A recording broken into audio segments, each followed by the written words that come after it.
Pues qué bueno nuevamente estar con ustedes y poder transmitir esta relación y amistad que tenemos con mis amigos Jorge y César de café. Aunque sin café, pero de café, ¿no? Charla de café sin café. Y bueno, y seguir prácticamente meditando en la palabra del Señor, porque creo que así como nos estamos edificando mutuamente, desarrollando la palabra del Señor, así también pensamos de que estamos ayudando a muchas personas a reflexionar y a entender algunas cosas y aplicarlas desde diferentes ángulos de la propia experiencia que Dios nos ha dado a nosotros ya en la edad que tenemos, ¿no? Porque como ustedes se han dado cuenta, no somos tan jovencitos. Bueno, ¿qué me dicen acá mis amigos César y Jorge? Bueno, que la semana pasada, dale George. Hablando de eso, ¿no? El culpable es YouTube, Jorge, porque ahí sí nos han visto ya en vivo y en directo, que las voces que aparentemente eran de jóvenes, pues son de unos señores ya, no tíos, los tíos queridos. Sí, lo que les decía es, estoy mirando acá, lo que les decía es de que la semana pasada estuvimos hablando de que el tema de santidad, y decíamos que sin santidad nadie verá al Señor. Entre las cosas que estuvimos viendo es todas las cosas que Dios nos demanda, ¿no? Porque estuvimos viendo en Hebreos, me parece, dice que no nos hemos, creo que eso lo dijimos el programa pasado, que no nos hemos acercado al monte que echa humo, etcétera. ¿Dijimos eso o todavía no lo hemos hecho? No me acuerdo en este momento. No, Pero de todas maneras podríamos hacer un pequeño resumen. No hay inconveniente, creo que nos va a ayudar y también va a ayudar a las personas que nos escuchan, ¿no? Bueno, vamos a Hebreos, que creo que ya que toqué Hebreos, es tan importante estos pasajes, y la verdad que son pasajes que dan temor, porque estábamos leyendo en Hebreos 12, que decía justamente 12:14, ya dice, sigan la paz con todos y sigan la santidad sin la cual nadie verá al Señor. Dos cosas, paz con todos, no estés peleando con todo el mundo, y la otra es sigan la santidad. Ahora, mucha gente, y ahora que estuve de viaje en Piura y gracias a Dios me dio la oportunidad de servirle, yo escuchaba gente que decía, se paró uno pues para dar su testimonio y dijo, yo tengo un problema, dice, yo he entregado mi vida al Señor y qué sé yo, pero todo el mundo habla de que habla con el Señor y que escucha al Señor y que ve al Señor, pero yo no lo veo, dice, ni tampoco lo escucho. Entonces, me salió decirle algo, le dije, ¿quieres escuchar al Señor ahorita? El joven se turbó, ¿no? ¿Qué? ¿Se puede escuchar así la voz de Dios? Claro, le digo, es fácil. ¿Quieres escucharlo? Sí. Agarré la Biblia, busqué Isaías 41:10 y le escuché, ¿no? Él se llamaba, no sé, vamos a suponer que se llamaba Roberto, ¿ya? Entonces le leí así, ¿no? No temas, Roberto, porque yo estoy contigo. Y no desmayes, Roberto, porque yo soy tu Dios que te doy las fuerzas. Siempre te voy a ayudar y siempre te voy a... Yo terminé de leer el verso y le dije, ¿quién acaba de hablar? Dios. ¿Ya ves? ¿Se escucha fácil o no se escucha fácil? Pero después le dije, ¿no? Después le dije, mira, hay dos formas de escuchar, hay varias formas, pero una de ellas es, lee la palabra en voz alta, léela en primera persona y recuerda que esta palabra es el Señor Jesucristo hablando por medio del Espíritu Santo. Entonces, recíbelo como lo que es la palabra de Dios viva. Y la otra es que vas a ir entrenándote en la medida que busques a Dios y adores a Dios, vas a escuchar ya no solamente de la palabra, sino en tu espíritu, y esa es la voz del Espíritu de Dios, el Espíritu de Jesús. Y vas a escuchar la palabra, vas a escuchar, y vas a poder discernir cuando alguien, un hermano, el pastor, alguien empieza a hablar algo y dice, Dios está hablando ahí. Dios. Pero es un proceso. Y el chico salió feliz porque parece que nadie le había explicado el asunto, ¿no? Pero él decía, yo no escucho a Dios. Pero acá Hebreos 12 nos dice algo que es importantísimo y lo dijimos en el programa de la semana pasada. Sin santidad nadie va a poder ver a Dios.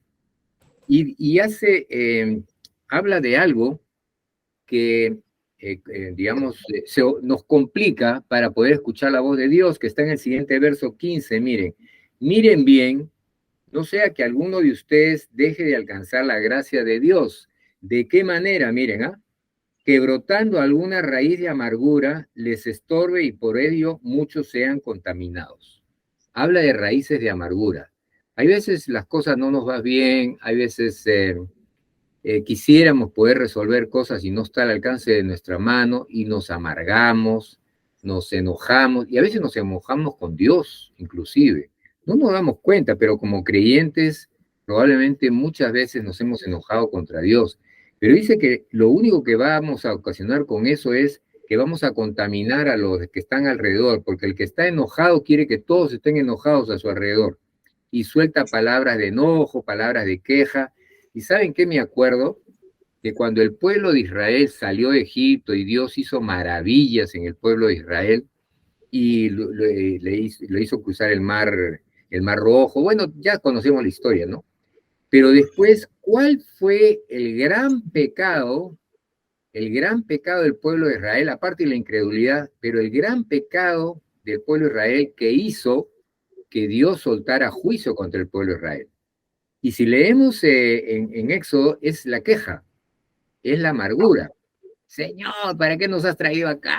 Caracho, hace calor, o no hay comida, o no hay agua. Entonces, la queja tiene que ver con la falta de fe y confianza en Dios. Entonces, tengamos cuidado con esa queja, porque aquí está diciendo en el verso 15, tengan cuidado que no brote alguna raíz de amargura y los estorbe y por ello muchos sean contaminados. Pero quisiera leer a partir del 18 en adelante, esta advertencia de parte de Dios, por lo cual deberíamos cuidar nuestra santidad. Y dice lo siguiente, mira lo que dice Dios, ¿ah? Ustedes no se han acercado al monte que se podía palpar, es decir, un monte físico, a un monte que ardía en fuego, a la oscuridad y a las tinieblas y a la tempestad, al sonido de la trompeta y a la voz que hablaba, la cual los que le oyeron rogaron que no se les hablase más, porque no podían soportar lo que se les ordenaba. Y era tan terrible lo que se veía que Moisés dijo, estoy espantado y temblando. Está hablando de ese tiempo en que el pueblo de Israel había salido de Egipto y había el monte que salía pues llamaradas, fuego, oscuridad, y era que la presencia de Dios estaba en ese monte. Y a pesar de eso, la Biblia dice acá, oye, tú no te has acercado a un monte físico, a un monte del antiguo pacto, y mira lo que dice Dios al creyente, y le dice, oye creyente, mira lo que te has acercado tú. Y leemos a partir del verso 22. Te has acercado, dice, al monte de Sión. Eso no es un monte físico, es el monte de Dios. Dice, te has acercado ¿a qué? A la ciudad del Dios vivo, a la Jerusalén, la celestial. En Apocalipsis dice que en los últimos tiempos va a bajar como una novia, la Jerusalén celestial. O sea, te has acercado a la misma presencia de Dios, dice, a la compañía de muchos millares de ángeles. O sea, no es cualquier cosa. Te has acercado a la congregación de los primogénitos que están escritos en los cielos. Te has acercado a Dios, al juez de todos, dice, al trono mismo de Dios, el trono de justicia de Dios. Y por último dice, a los espíritus de los justos que han sido hechos perfectos y a Jesús, el mediador del nuevo pacto, y a la sangre rociada que habla mejor que la de Abel. Entonces Dios está haciendo una comparación acá y dice, oye, sin santidad nadie verá a este Dios porque mira dónde te has acercado. No es algo físico, no es religión, no. Te has acercado a todo lo que leemos entre el verso 22 y 24 y es impresionante. Es la misma presencia de Dios. César, ahí está graficando en Hebreos lo que la palabra de Dios dice, que nosotros estamos conjuntamente sentados con Cristo. O sea, cuando nos hemos tomado la decisión de salvación, dice que nos estamos sentando conjuntamente con Cristo en los lugares celestiales, y por eso que nosotros podemos prácticamente tener el cumplimiento de este texto de Hebreos, y nos está graficando claramente quién está a nuestro alrededor en el cielo. estuve reunido en un grupo de líderes y les decía, ¿desde dónde nosotros miramos las cosas que están sucediendo en el mundo? ¿Las miramos desde nuestros ojos naturales o las miramos desde nuestros ojos espirituales? O sea, porque nosotros estamos en dos mundos. Estamos en el mundo natural y estamos en el mundo espiritual. Ahora, ¿desde dónde nos conviene a nosotros para no perder perspectiva y para no tener miedo y temor? O sea, si yo miro desde el mundo, voy a tener miedo, voy a tener temor, voy a tener angustia y frustración, porque el mundo es lo que... Pero si yo miro desde el cielo y miro hacia abajo, yo voy a ver las cosas de una perspectiva totalmente diferente a la de humano, que es la perspectiva divina. Y por eso que cuando uno está mirando desde arriba, tienes fe, tienes esperanza, tienes amor, y sabes qué es lo que sucede en el mundo y sabes qué es lo que Dios está haciendo en el mundo. Porque a veces nosotros nos perdemos de la perspectiva de Dios, nos perdemos de la visión cómo Dios está haciendo las cosas en el mundo y miramos las cosas tristes, la situación difícil que se está dando, la economía, la situación del trabajo, la situación de la maldad en las calles, los robos, la delincuencia, la muerte. ¡Wow! Y eso sí atrae temor. Pero si nosotros la miramos desde el cielo, empezamos a ver la gloria de Dios y empezamos a ver lo que nosotros podemos hacer en los lugares donde nos ha tocado servir, donde nos ha tocado ministrar, ¿no? Porque sabemos que si estamos conjuntamente sentados con Cristo Jesús en el cielo, no estamos para dormirnos como la iglesia de la Odisea. No estamos para mantener una actitud de pobre, miserable, desnudo y ciego, que lo que Dios le dice a la iglesia, ¿no? Porque está en una tibieza espiritual. Por eso que es tan importantísimo de que estos pasajes que la palabra nos está hablando en Hebreos, ¿no? Entendamos que se está cumpliendo. Nosotros estamos prácticamente experimentándolo y tenemos que abrir nuestros ojos espirituales para tener mayores cosas de lo que Dios ha dicho que nosotros podemos tener. La Biblia dice que mayores cosas haremos porque Jesucristo está a la diestra de Dios Padre. Entonces, tenemos que tener esa expectativa de que vamos a hacer mayores cosas. Amén. La palabra nos enseña que Dios ya ha derramado su salvación, dice que ya hemos muerto con Él, hemos resucitado con Él, habla de muchas cosas ya realizadas, ya ejecutadas. Pero como dice el apóstol Pablo, ahorita no me puedo acordar en qué libro, pero dice una cosa, yo no pretendo haberlo alcanzado, dice, sino que dejo atrás todo y me expongo, me inclino hacia adelante, y dice una palabra muy interesante, para lograr tomarme de aquello para lo cual ya fui tomado. Miren qué frase que vale la pena reflexionarla. Él dice, yo me quiero tomar de aquello para lo cual fui tomado. Entonces, ¿cómo se entiende esto? Lo que se entiende es, Dios dice que Él ya hizo su parte, Él ya nos tomó, ya nos salvó, ya nos hizo resucitar, ya estamos sentados en lugares celestiales, ya estamos con Él, ¿no? Somos de su familia.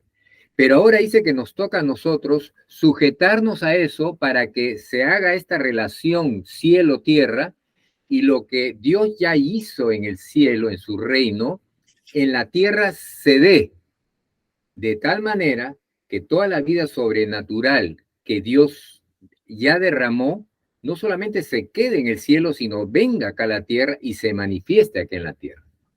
La Biblia dice una cosa muy interesante. Dice, yo soy el camino, dice Jesús, nadie llega al Padre sino por mí, ¿correcto? Ahora, cuando Él dice, nadie llega al Padre sino por mí, ¿cuál fue el camino de Jesús para llegar al Padre? Él fue a la cruz. Después de la cruz, Él fue sepultado y después resucitó. Entonces el Señor dice, ese es el camino para ir al Padre. Hay otro momento en que Jesús dijo, el que quiere venir en pos de mí, ¿qué dice primero? Dígale no a tu propia vida, niéguese a sí mismo. O sea, a tu vida natural, dile que no. O sea, no le des lugar a tu vida natural. Primero tienes que decir que no. Pero lo segundo, no dice ya y ok, vámonos. No. Dice, toma tu cruz. ¿Qué quiere decir toma tu cruz? Lo que hizo el Señor Jesús. ¿Para qué tomó su cruz el Señor Jesús? para morir. Entonces, ¿qué nos está diciendo el Señor? Primero O sea, tienes que decir, Romanos 12, 1 y 2. correcto. Entonces, tiene que decir, primero tienes que decirte no. Y segundo, tienes que ejercitar tu muerte, porque hay una cosa que es clara. Para resucitar, antes hay que morir, ¿no? Un vivo no resucita, un muerto resucita, ¿no es cierto? Ok, entonces, si queremos realmente resucitar, primero hay que morir. Y Jesucristo nos enseñó el camino, hermanos, hijos de Dios que nos están escuchando ahora. Si tú quieres disfrutar de la vida resucitada, pero no estás dispuesto a morir, entonces nunca vas a llegar, porque Jesucristo dijo, el camino al Padre es uno. Y el que quiere ir por ese camino tiene que primero decir no, segundo cargar su cruz, ir a la cruz, y tercero sígueme, y sígueme como dice Romanos 6. Romanos 6 a mí me encanta Romanos 6 porque dice, el que ha sido unido con Cristo en su muerte, pues va a seguir unido con él en su resurrección. Pero si no estás unido a Jesús en su muerte, pues te quedaste, porque él resucita, pero tú no estás con él. Entonces, resumiendo, el Señor ya hizo la obra, tú ya lo aceptaste, pero Dios dice que hay que permanecer en esta confesión todos los días. Tenemos que ejercitar nuestra muerte, o sea, agarrarnos de aquello para lo cual Dios ya nos agarró, de tal manera que realmente seamos útiles y podamos disfrutar de las bendiciones de Dios, porque si no, nos perdemos. No es que Dios no nos quiere bendecir, es que para que nos bendiga tenemos que estar sentados en lugares celestiales juntamente porque todas sus promesas son del reino de los cielos, pero para que vengan en la tierra tenemos que nosotros, a través de la fe y la santidad sin la cual nadie verá al Señor, poder traerla y que sea manifiesta en esta tierra. ¿Sí? Amén. Sí, George, decías algo. Tu micro está apagado, George, no se te escucha.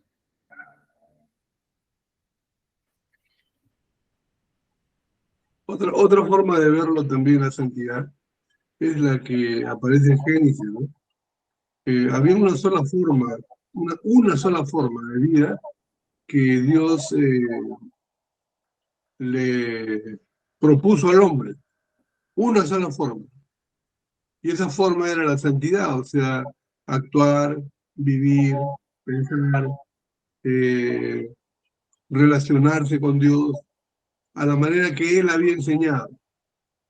O sea, de la misma manera que nuestros órganos internos obedecen a cierta información que Dios puso cuando nos creó, el cerebro, por ejemplo, tiene el control de los latidos del corazón, mantiene bajo dominio a las funciones de todos nuestros órganos, el hígado, los riñones, porque yo no comando eso.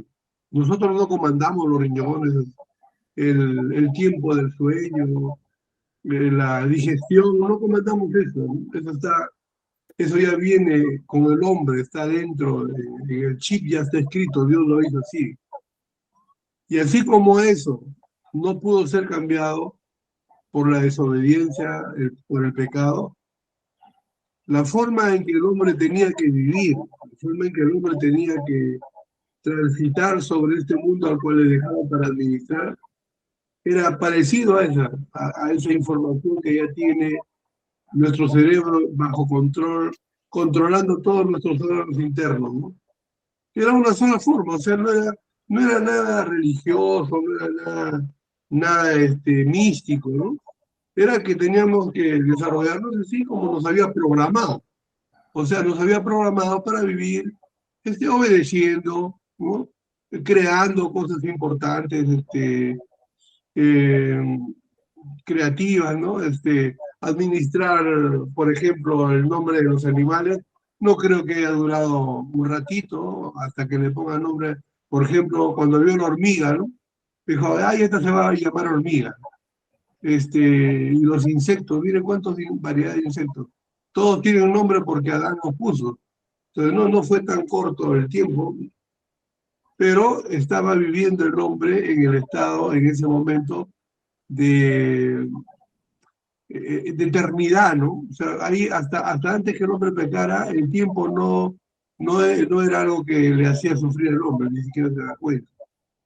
En ese estado, si el hombre se hubiera quedado en ese estado, entonces diríamos que la santidad era el estilo de Dios con el cual Dios, el estilo de vida con el cual Dios quiso que el hombre se desarrollara sobre este mundo. Lo que pasa es que el hombre peca y ahora ya hay dos. El estilo de santidad, o sea, la forma en que Dios quería que uno viviera sobre este mundo, y ahora otra. Una de continua revelación contra Dios, contra lo establecido. Por ejemplo,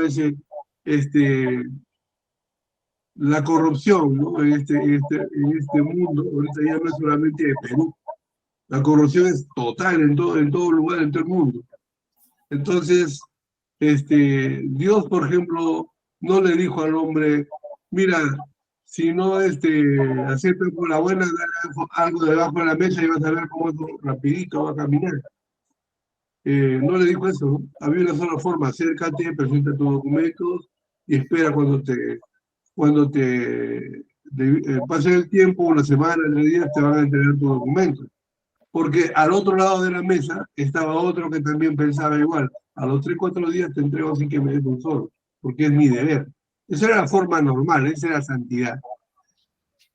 Y cuando ya el hombre se pervierte por el pecado, era una contradicción continua desde lo más pequeño hasta lo más grande. Ese es el pecado.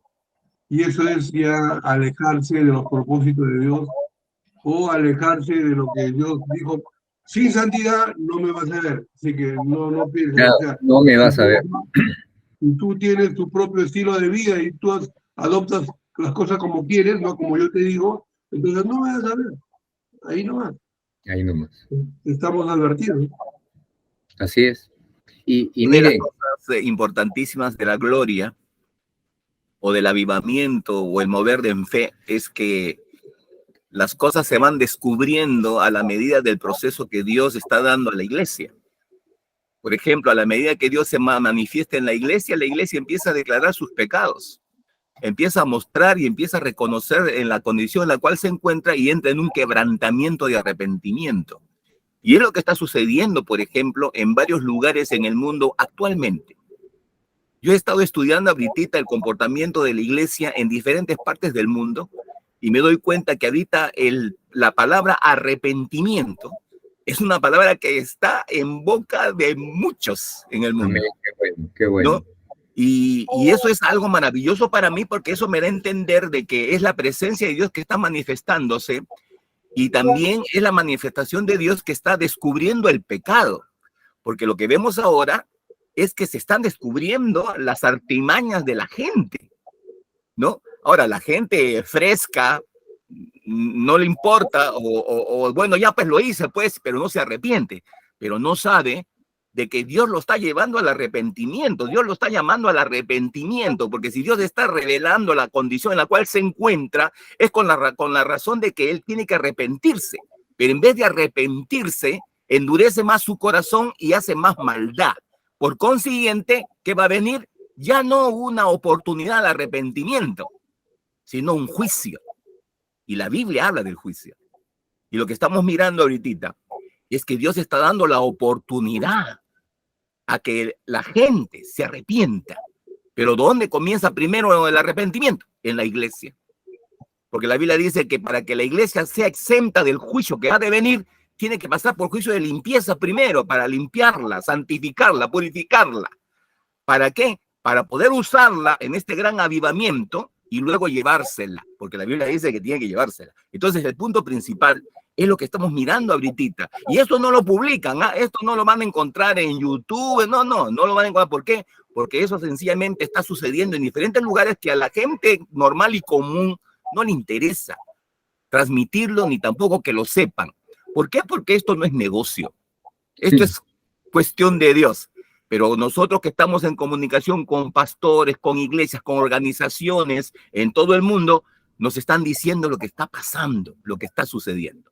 Ahora, está sucediendo eso en tiempo de persecución, en tiempo de situaciones bien críticas. Por ejemplo, en Siria, la iglesia subterránea está teniendo avivamientos tremendos. Por ejemplo, en Israel, Israel ahorita está teniendo un mover de Dios, pero está teniendo una convulsión política y social tremenda.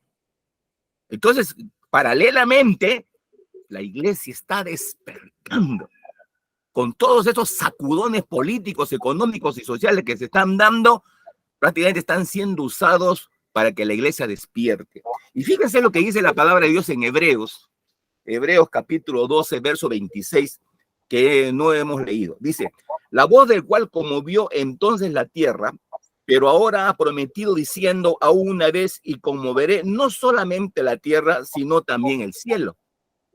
Y esta frase, aún una vez, indica la remoción de las cosas movibles como cosas hechas para que queden las inconmovibles.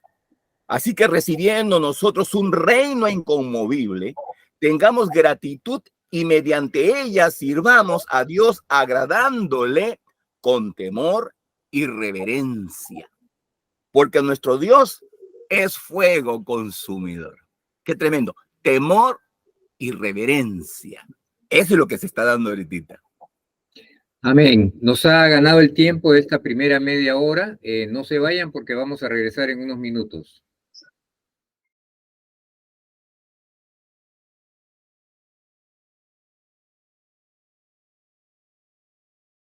Hola, otra vez aquí con nosotros, meditando y reflexionando sobre la santidad y también todo lo que Dios está haciendo en el mundo, con toda la información que tenemos de nuestros hermanos que están en el ministerio o en organizaciones.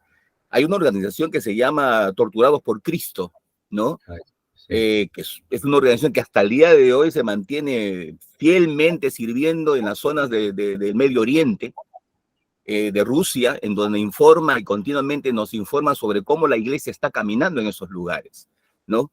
Hay otros ministerios que están hablando de lo que está pasando en África y otros que están hablando de lo que está pasando en Estados Unidos ahorita. Y sabemos de que paralelamente a la situación económica, política y social, la iglesia está en un mover de despertar, en un mover de avivamiento, en un mover de salir y predicar el evangelio, porque está volviendo el temor y el pavor de la iglesia para el respeto hacia Dios, ¿no? Y por eso que decimos, ¿no? La iglesia es el elemento que Dios ha usado siempre para la restauración de una nación, de una sociedad, ¿no? Y creemos que estamos en el último tiempo en donde ha Dios de levantar su iglesia poderosamente para un gran avivamiento y una gran ganancia de almas que tenemos que tener. Porque no nos olvidemos, cuando nuestro Señor Jesucristo estuvo en la tierra, había un aproximado de 300 millones de habitantes. Pero hoy en día, mis queridos, somos 7.880 billones de habitantes. 7.880 billones de habitantes. Somos una gran cantidad. ¿Cómo Dios va a ganar a tantos millones de millones? Pues con toda la iglesia, como estábamos diciendo en programas anteriores. Ya no hay élite, ya no hay un, digamos, empoderado, una persona para hacer algo por toda la iglesia. No, es el cuerpo del Señor Jesucristo. Es los santos del Señor Jesucristo que están prácticamente moviéndose en el mundo entero, cumpliendo con su gran labor, traer almas al evangelio, ¿no? Como nuestro Señor Jesucristo. Y eso es así como vamos a lograr ganar al menos unos 2.000, 3.000, 4.000 o 5.000 millones de esos 7.880 millones que hoy tenemos de acuerdo a las estadísticas de las organizaciones mundiales. Tremendo. Amén. Si bien es cierto, y como hemos hablado, la iglesia en muchos lugares está sufriendo persecución, hay padecimiento, hay diferentes niveles de padecimiento, ¿no? Yo asumo que debe haber en la zona de Medio Oriente padecimientos muy duros.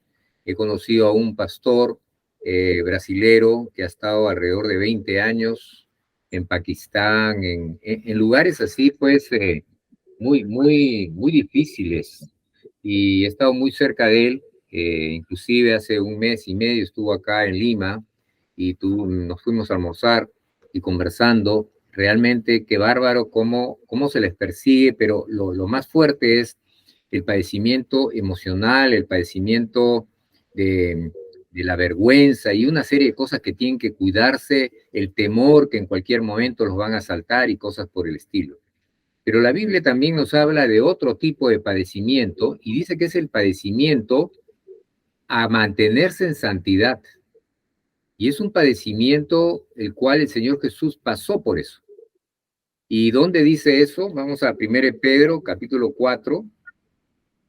1 Pedro, capítulo 4 dice, puesto que Cristo ha padecido por nosotros en la carne, ustedes también ármense del mismo pensamiento, pues quien ha padecido en la carne terminó con el pecado, para no vivir el tiempo que resta en la carne conforme a las pasiones de los hombres, sino conforme a la voluntad de Dios. Lo voy a leer nuevamente, pero lo voy a leer en otra versión que dice, por lo tanto, ya que Cristo sufrió físicamente, ustedes también ármense de la misma actitud. Fíjate, acá usa la palabra actitud, no pensamiento. Porque cualquiera que ha sufrido físicamente ha terminado con el pecado. Pueden ver de que este padecimiento no es de persecución física, sino es del pecado, dice que asedia, como dice Hebreos, ¿no? Dice que caminemos puestos los ojos en Jesús, ¿no? Y echando, no me acuerdo exactamente el verso, pero habla... Toda vuestra ansiedad. No, pero habla de toda vuestra ansiedad a Cristo. Y dejando atrás las cargas y el pecado que asedia, dice, el pecado está asediando, ¿no? Y el príncipe de las tinieblas está más que nunca asediando a toda la población, creyentes y no creyentes, a pecar, porque cuando peca, pues él tiene acceso legal para poder torturar y mortificar las vidas, ¿no? de las personas. Pero acá dice que el Señor Jesús sufrió para no pecar. Y siempre me acuerdo, cada vez que medito este verso, me acuerdo de Getsemaní. Recordarán que el Señor dice que se puso a orar al Padre y su oración era, Padre, no quiero sufrir la cruz. Imagínense, el Señor Jesús que sabía que iba a ir a la cruz, que había aceptado ir a la cruz. Miren, el Señor Jesús que le declaró en 3 oportunidades a sus discípulos que iba a ir a la cruz, ahora estaba ya a las puertas de esta circunstancia y su oración que es, Padre, si es posible, pase de mí esta copa, pero no sea, y automáticamente, ¿no? El espíritu de obediencia. Pero dice que ha sido tan fuerte el padecimiento del Señor Jesús, tan fuerte, que dice que el Dios, el Padre, tuvo que enviarle un ángel para que lo animara. Y dice que su padecimiento mientras oraba para no caer en tentación, dice que de su rostro caían gotas de sangre, de la tensión en la cual dice, no voy a desobedecer a mi padre, no. O sea, él fue tentado a desobedecer. Y creo yo, salvo que esté equivocado, que cuando leemos 1 Pedro 4:1 y dice, porque Cristo ha padecido físicamente en el cuerpo, ármense ustedes también de la misma actitud, porque el que ha padecido en el cuerpo ha roto con el pecado o ha terminado con el pecado. Está hablando de eso. Un padecimiento, no de persecución, sino un padecimiento para no pecar y permanecer en santidad. Y después dice, con el resultado, cuando uno pasa por este padecimiento, y esto tiene que ver con cuando el Señor dice que el camino a Dios es muerte, sepultura y resurrección. Es el mismo concepto, dice con el resultado de que puedes vivir el resto de tu vida terrenal ya no controlado por los deseos humanos, sino controlado por la voluntad de Dios. ¿Recuerdan en el programa pasado que hablamos de ese pasaje que dice, no se embriaguen con vino, sean llenos del Espíritu de Dios? ¿Se acuerdan? Justamente decíamos que lo que está diciendo ahí es, no se embriaguen con vino, relacionado a la pérdida de control, porque cuando una persona se embriaga con vino, pierde control de su pensamiento y su coordinación, se cae al suelo, habla necedades, ¿no? Pierde el control de su ser. Entonces, lo que nos está diciendo es, en lugar de perder el control con el licor, pierde el control dándole lugar al Espíritu de Dios. Y eso es lo que nos está diciendo, y es lo que nos está diciendo 1 Pedro 4:2. ¿Sí? No sé si antes de seguir tienen algo más que agregar.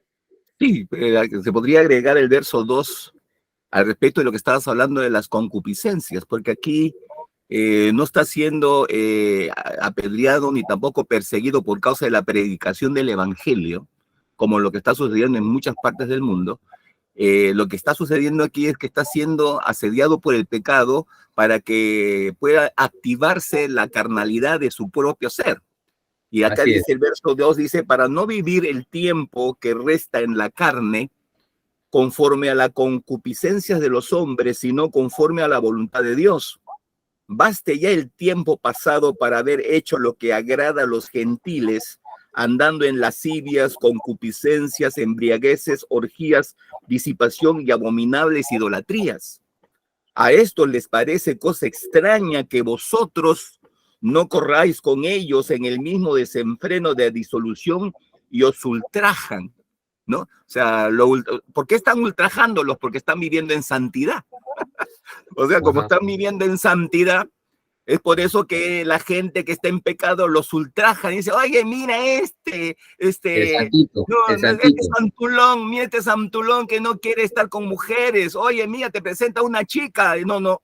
Entonces, los empiezan a ultrajar, ¿no? ¿Para qué? Para volver nuevamente a motivar a que ellos entren en el pecado en la cual esta gente está. Hay otro pasaje donde dice que estas personas estaban muy descontentas porque el que está en santidad no estaba haciendo lo que ellos hacían, ¿no? Creo que está más abajo eso, ¿eh? Sí, está más abajo. Siga leyendo, pastor.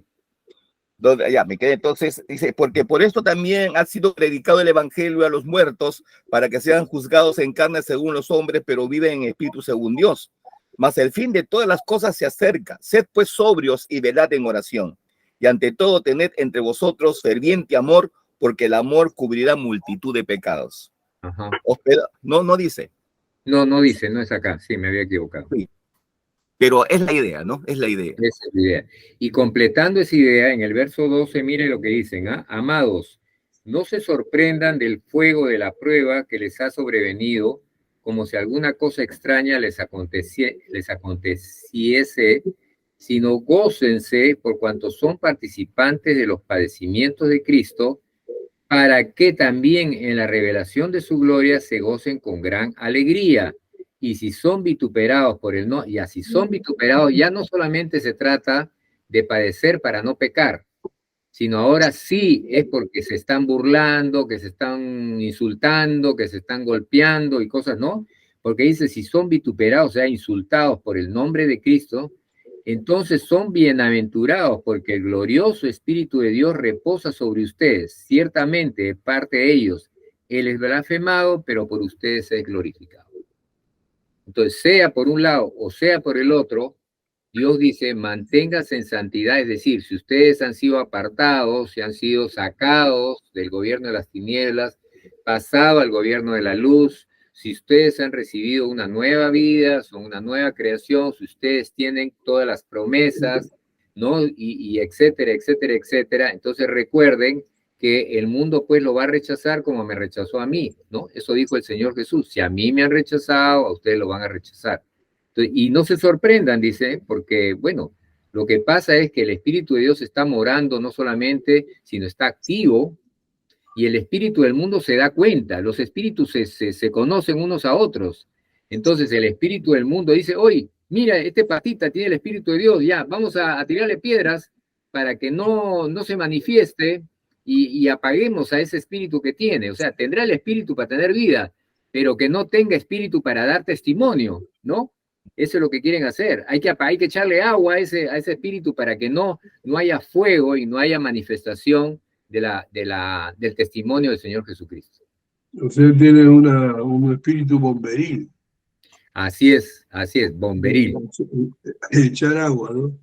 Le voy a leer un pasaje y a ver si se sitúan en qué tiempo, espacio está pasando esto. Dice, yo miré y vi aparecer Bueno, tras él venía el infierno. Recibió poder sobre la cuarta parte de la tierra para matar con guerras, hambre y mortandad. Y acá lo único novedoso es y con las fieras de la tierra.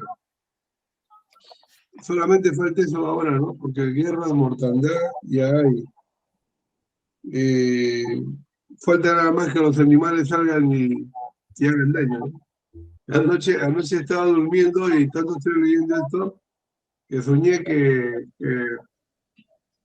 ya era un caos todo, ¿no? O sea, salir a la calle era la ley era más fuerte, le quitaban las cosas a la gente, así parecía ahora.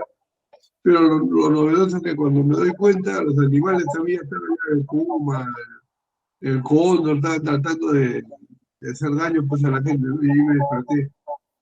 Y así como el joven te decía, bueno, Dios, ¿en qué momento habla Dios? Porque hoy nunca me habló. Entonces, rápido percibí cuando me desperté, me dijo, estamos en los últimos tiempos. Pero en mi sueño, yo había dicho, lo había llamado a Sara y a Josué y le había dicho, ¿sabes qué? Ya el arrebatamiento ya pasó. Porque yo estaba leyendo Apocalipsis y que yo sepa, le dije, por lo que he entendido, la iglesia no va a ver estas cosas, va a ser arrebatada la iglesia. Entonces no sé qué hacemos nosotros acá si se está pasando esto, ¿no? Entonces en mi sueño yo pensaba que yo me había quedado con toda mi familia. Cuando me desperté, el Señor, clarito, con una convicción, me dijo, no te distraigas por nada, la avenida está allá así, en cualquier momento, no te distraigas, procura no distraerte, estate enfocado, no te distraes por nada. Entonces, eso fue lo que en estos días nomás que pasaba, he soñado y he recibido prácticamente esa llamada de estar alerta, ¿no? De que en cualquier momento viene Dios, entonces, bueno, estar pues cuidando la vida, predicando, que cuando venga se encuentre en sus cosas, ¿no? En sus negocios. Hay una parábola, la parábola de las 10 vírgenes. Dicen que estaban esperando que venga el novio y estaban las 10 tenían lámparas, eso es interesante, las 10 tenían lámparas, pero parece que algunas de ellas tenían poco aceite y las otras habían llevado su aceite de refuerzo, ¿no? Y el aceite es pues simbología bíblica del Espíritu Santo, de la presencia del Espíritu Santo. Y las lámparas son para alumbrar, para brillar, ¿no es cierto? Dios dijo que somos la luz del mundo, no porque nosotros seamos la luz del mundo, sino porque la luz ha venido a morar. Y se supone que nosotros somos un candelabro nada más. Y el candelabro pues es un elemento que porta velas, porta luz. Entonces, somos llamados a ser portadores de una luz que no es nuestra, porque Jesús dijo que Él era la luz que venía a este mundo. Entonces, volviendo a las vírgenes, dice que todas se quedaron dormidas, pero cuando viene el novio, y es interesante, viene en cualquier momento, un poco lo que decía Jorge, ¿no? La venida del Señor está pronta, pero la palabra siempre dice que va a venir de improviso, de un momento a otro, no va a avisar. De repente. Y de repente, ¿no? El famoso de repente. Estamos en uno de esos. Entonces dice que 5 de ellas ya están preparadas con suficiente aceite para alumbrar, las otras no. Y se fueron a comprar aceite, bueno, ya un poco tarde, pero dice que viene el novio, entran las 5 que tenían la lámpara encendida, y tomen nota de esa palabra, lámpara encendida. Y si ustedes leen eso que está en Mateo 25, dice así que el novio cerró la puerta y ya no hay oportunidad. Dice que las otras 5 vienen ya habiendo comprado su aceite y tocan la puerta y dicen, déjanos entrar. ¿Y saben qué le dice el novio? Abre la puerta y le dice, las mira así, le dice, ¿sabe qué? Yo no las conozco a ustedes. Nunca las conocí. Qué terrible palabra. Y no nos olvidemos que la palabra conocer en la Escritura tiene que ver con intimidad. Hermano, hermana, tú que nos escuchas, si tú eres un creyente, pero no tienes intimidad con Dios, no hay forma en que la luz que Dios ya ha puesto en ti se pueda ver. Porque no solamente es que has recibido luz, sí has recibido luz, pero esta luz puede estar apagada, puede estar entristecida, así dice la Biblia, ¿no? Dice que el espíritu se entristece, el espíritu se apaga, pero la palabra de Dios dice que una luz no se pone debajo de un cajón, no se pone debajo de un cajón, sino se pone en un monte para que brille y alumbre a todos. Entonces tenemos que cuidar nuestra vida en santidad para que la luz que ya nos dio trascienda a nosotros mismos. Nosotros, fuera del Espíritu Santo, realmente no es muy agradable lo que somos. Y el Espíritu Santo, si nos está gobernando, no solamente va a haber luz, sino dice que no va a haber lugar para el pecado, porque no pueden haber dos señores que en el mismo lugar. Mira cómo dice la Escritura, dice, si quieres no pecar, no dice flagélate, ¿no? Ponte de rodillas en chapita, no dice eso, ¿no?